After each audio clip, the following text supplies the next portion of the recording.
Hello and welcome. This is the newsroom on TV 360 Nigeria. I am Esther Vesi. The Nigerian government has confirmed it is looking into an alleged audio recording of the remaining Dapchi schoolgirls still in Boko Haram captivity. Leah Sharibu was one of the 110 girls kidnapped by the terrorists from a Yobe government secondary school in Dapchi in February. Now, on Monday, an alleged audio recording of her pleading with the Nigerian government to secure her release was disclosed by an online media, The Cable. The Nigerian government has now reacted, saying the Department of State Services is investigating the alleged recording. United Nations Deputy Secretary General Amina Mohamed has attributed Boko Haram terrorism in northeast Nigeria largely to the drying up of the once thriving Lake Chad, which provided millions with livelihood. Mohamed said the drying of the lake and the advance of desertification in the north has disrupted everything, from trade routes to agriculture and fishing. She, however, notes that the solution to the conflict in the region must include equitable ways of using water resources. Vice President Yemi Osinbajo has insisted that the problems facing Nigeria will not all be solved just by restructuring. Osinbajo, who was answering questions from Nigerians in America, says Nigeria's problem is not about geographical restructuring, but about proper management of the country's resources. And the National Broadcasting Commission, NBC, says it will shut down radio and television stations owing licensing fees.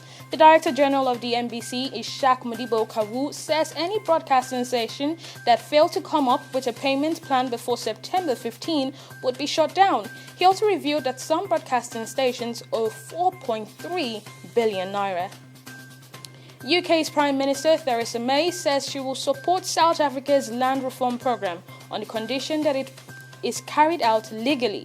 May says she will discuss the conditions with President Cyril Ramaphosa, and now the Prime Minister is currently on a one-day working visit to South Africa as part of her Africa trade trip.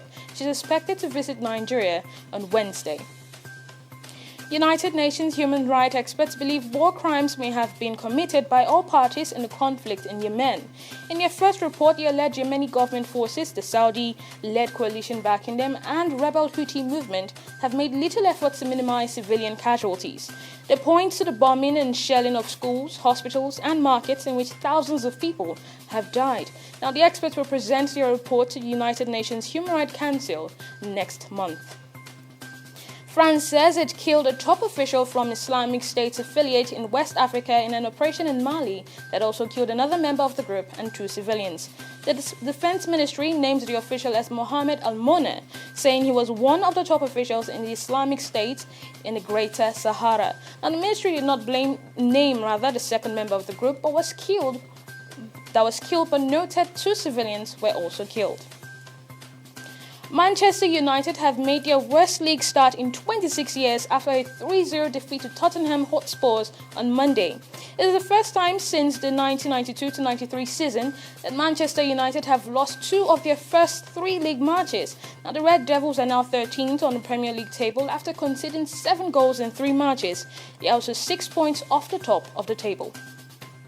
Serena Williams took the first cautious step towards a record-equaling 24th Grand Slam title with a 6-4, 6-0 first-round win over Magda Linette on Monday. It, however, was not the imposing performance many have come to expect from Williams, as the 6-time champion continued to scrape the rust off her game following the birth of her first child. Well, that's the latest from the newsroom. Thank you very much for watching. I am Esther Vesi.